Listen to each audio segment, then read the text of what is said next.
you guys have been in this position before, including last season, where you're playing real well, and then last season with injuries and stuff, and things didn't go as well down the stretch. How do you, whatever happens with injuries or whatever, how do you kind of sustain this momentum? Obviously, we can't worry about injuries. We can't predict them. We can't tell them to stay away. They just happen. So we just focus on getting better every week. And if that happens, you know, if somebody goes down, then the next person has to rise to the previous standard that's already been set. And if they do that, then we don't miss a beat. So that's pretty much how we look at it. We just look at it as all we got is 1 week at a time, and we take it 1 week at a time, and we just play our hardest on every Saturday. But can you point to last season as we can't let, you know, we have to do a better job? Oh, definitely. I mean, obviously, injuries had a part in that, but at the end of the day, whoever's out there has to play, you know, including myself.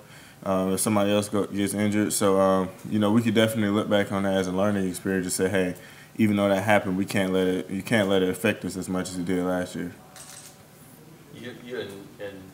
How much confidence do you have in those younger backs that the more you see them produce when they get chances? I have full confidence in them. All those guys are all in the same predicament. Very good backs that are just waiting the opportunity. And I feel like every time they get an opportunity, they do something with it. Devin gets in, he catches. I think he had 2 passes this past game. He had some more the week before that.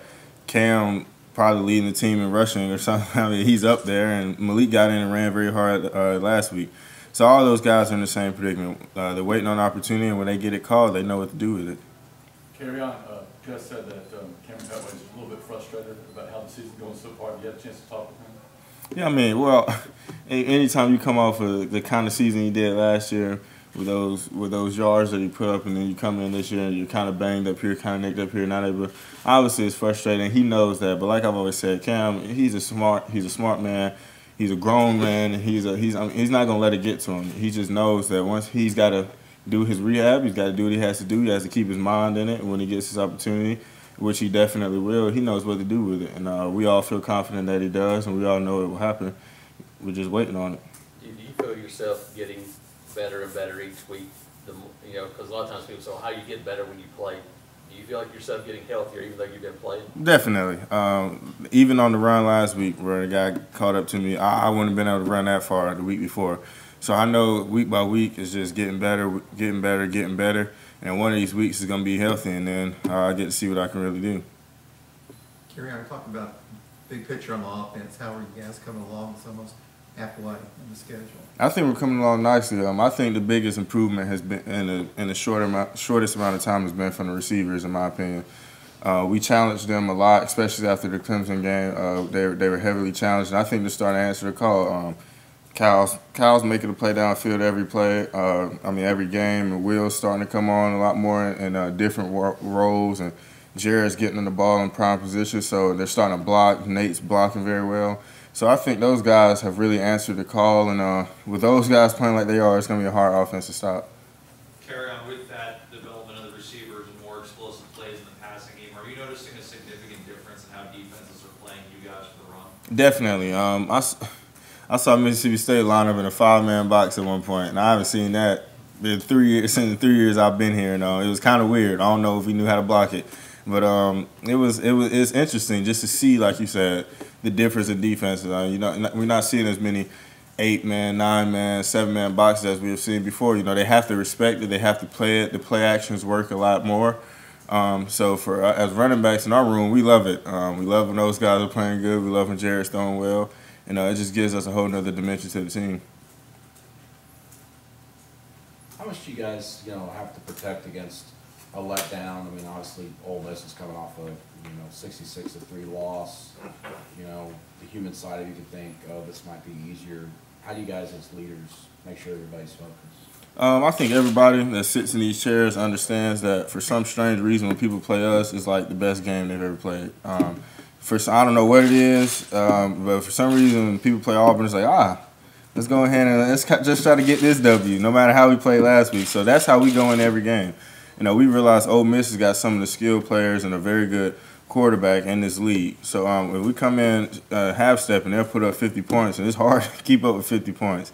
So obviously our defense isn't going to let that happen. Obviously our coaching staff isn't going to let that happen. But we have to make sure we come in every week with, hey, this is a big game. This is a big game. This is a big game. This game's bigger than the last one. This game's big, every week by week. Because like last year we saw, we never know what can happen.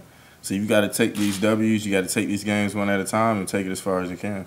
Do you think your injury, as you keep getting better, that maybe we'll start seeing you more out of the backfield catching passes? Because that seemed to be a big focus going into the year before you got injured. Yeah, I think you will, but it's hard to catch passes out of the backfield when your receivers are making plays as well. You know, so I was thinking about the same thing. Like, man, I really don't have a lot of catches, but then I start thinking about it. Well, if your receivers are getting open, there's no need to go to a check down or a running back. So, you know, it's a fine balance there, and I'm sure as the season goes on, I'll get more or whatever. But as of right now, shoot, I'm happy with how it's going. Can you take me through the week, just how much treatment you get on your hamstring and what you go through going up to the game? Well, Coach Malzahn definitely encourages treatment, to say the least. So we do 3 or 4 times a day. We wake up, I have an 8 a.m. class every day, so I wake up 6:30. Or if we have workouts in the morning, wake up at 6, treatment, go to class, do treatment again before practice, do another round of treatment after practice. So that's 3 times. On Sunday, we get it 2 or 3 times. Before practice, go to practice, do it again. So in fall camp it's way more than that. In the summer it's way more than that. So right now it's just 3 times a day, and you know, you just go whenever you can. Basically, they make sure that they get you over here, and they make sure that you go. They definitely check up on it. So they want you to be healthy, and I mean that's on us. We're some scholarship athletes here. We should be playing every Saturday, and treatment helps us do that. What percentage are you right now, you think? I'm getting back to the 90-95% range. So I got to practice today. Will be the Tuesday, the hard day. So this will be the telling day. But I'm feeling really good. Coach Malzahn said that he felt like the running game would get better once this offensive line, this lineup they've had, gets a little bit more experience together. Did you see that kind of get better on Saturday as the game went on and those guys got to play a little bit more together? Yeah, you see it every single week they play together. You know, when you start out with a line all fall camp, and then the first game or second game, you know, D. James goes down, and it's like, okay, we got to shift here. We got to get a new center in. AG, put him wherever the hole is. And now they've got to get their chemistry back. You know, some lines play all year and don't get full chemistry. Some go through all fall camp and don't get full chemistry. So it takes time is what I'm trying to say. But they're definitely getting there. They have a great coach. We give them time in practice and in walkthroughs and film and stuff to make sure that they're prepared for the opposing defense. And they've got some great leaders in AG and Braden, and I think that they're getting there. As a guy who runs behind him a good bit, what has Mike Horton kind of been able to do as a young guy to you know, stay in there with all those seniors? As a young guy, it's always harder to catch up mentally with. You know, Brady's been playing for however long, AG's been playing his whole career, and so when you look at guys like that, they know every possible combination, blitz, look, twist, and turn that a D-line or a defense can do.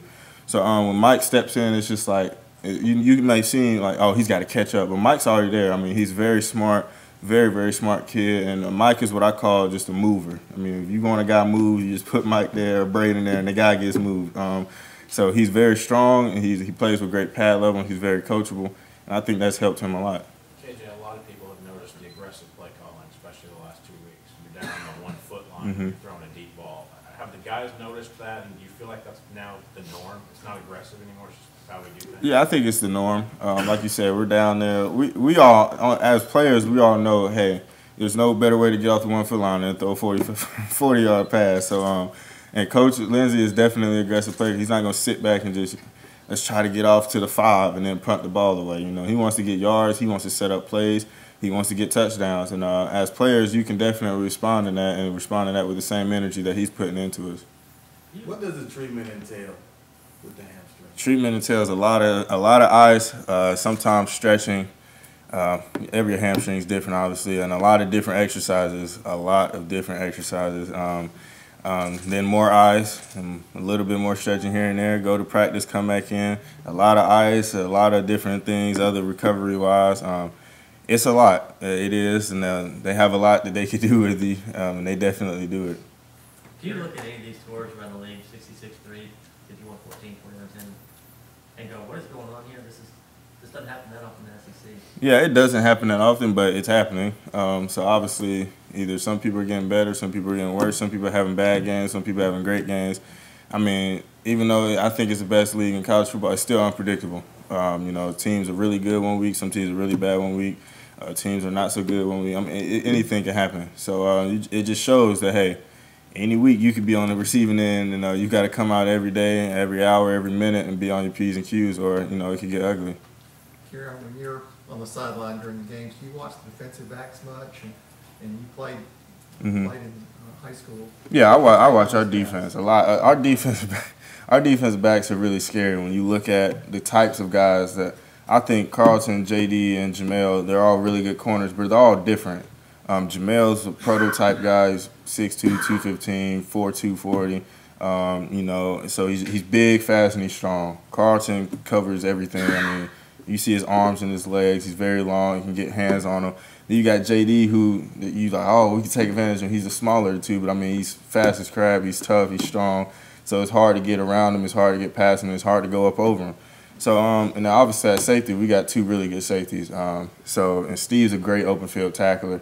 And the rest of those guys, they rally around those guys, and they fill in their spots very well. So I think it's a tribute to the coaching they've gotten over the past years and just their mentality. You know, if you ask our defensive players, you know, it's more of a mentality than anything, more than scheme, more than how good they are, athletic ability. They just come out with a mentality to dominate every day, and I think our DBs do it the best.